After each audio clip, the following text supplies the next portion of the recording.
Alright kids, Jason with Jason's Big Adventures, and it's sunny out this morning, very windy. And I need to get my 6x12 enclosed trailer unloaded, as it's still got some pretty big wood in it from my wood cutting adventures, because today's the start of mowing season for me, and I've got a few yards I kept from my old lawn care company, so I'd rather use my enclosed trailer since I only use a couple of bigger push mowers, and I don't want to use the flatbed. Then I can leave my weed eater and everything in the trailer. So the dilemma is I've got some stuff in here that's almost too big for me to even move that I've got to get out of the trailer.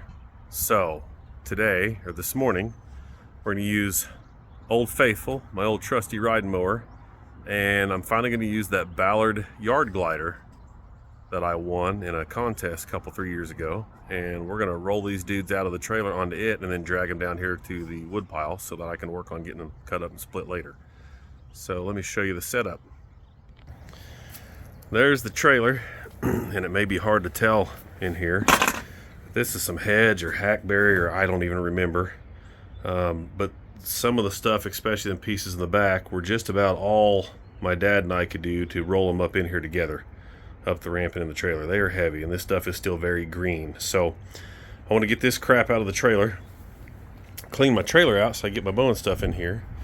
And we're going to do that by using this Ballard yard glider. Now this thing is I think 4 feet roughly wide and maybe 7 feet long. There's still a decent piece of it up under the trailer, and then it comes with these cables here, and I've got one of them raised hitches because I want to start using this to move my boat out of the driveway.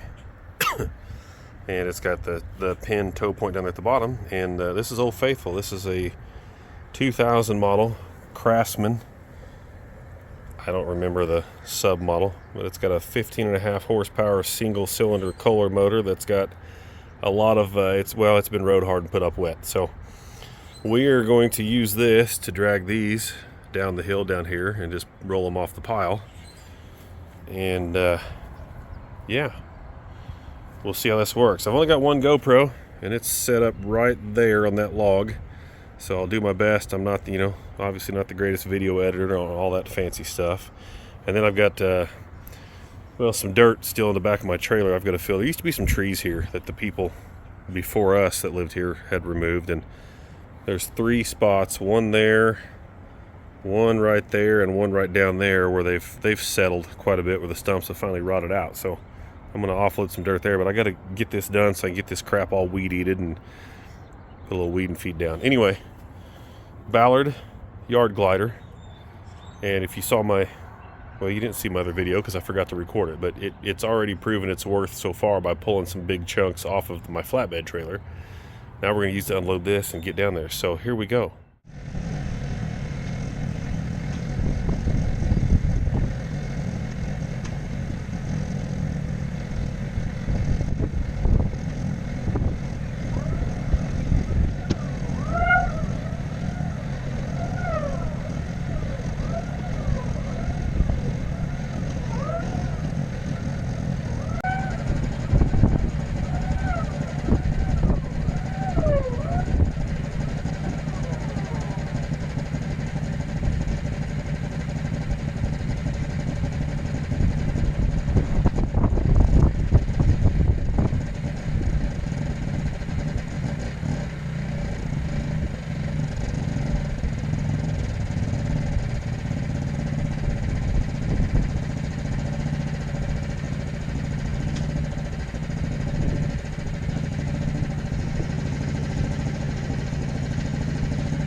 Well, okay, kids, there you have it. It worked. I don't think the glider was an issue at all. The glider did what it was supposed to do, and I moved a pretty fair amount of wood in each load. I think the elephant in the room, obviously, is traction. I don't know if you could tell from the camera, but when I couldn't pull it, it wasn't because Old Faithful wouldn't pull it. It was because the turf tires were just not having it. So I have been looking around lately because we've run into some issues with my son pulling it, and we have no wheel weights or nothing. You know, it's just body weight on that old mower. So I have been looking around for maybe like an ATV type kind of knobby tire or something that will still not try to tear up the turf too much, but will allow for a little better traction. And those turf tires just don't do it. So knocking a couple logs off, it pulled it just fine. And you saw me there at the end pull the last two big chunks of that elm I got off from around front. It actually pulled it across the driveway, which I really didn't want to do because I didn't want to scuff up the bottom. But I may take some light sandpaper and kind of work a few of the edges off and spray it down with something. But Ballard, that thing works. I moved some wood there, and like I said, with a little more traction, it would have pulled that whole first load. So good deal. There you have it, the Ballard yard glider. Like I said, I think it's 4x7, 4.5x7. I can't remember which. I'll have to look, but I'd buy it on purpose. That's way better than pulling my little 10 cubic foot yard cart. So well done.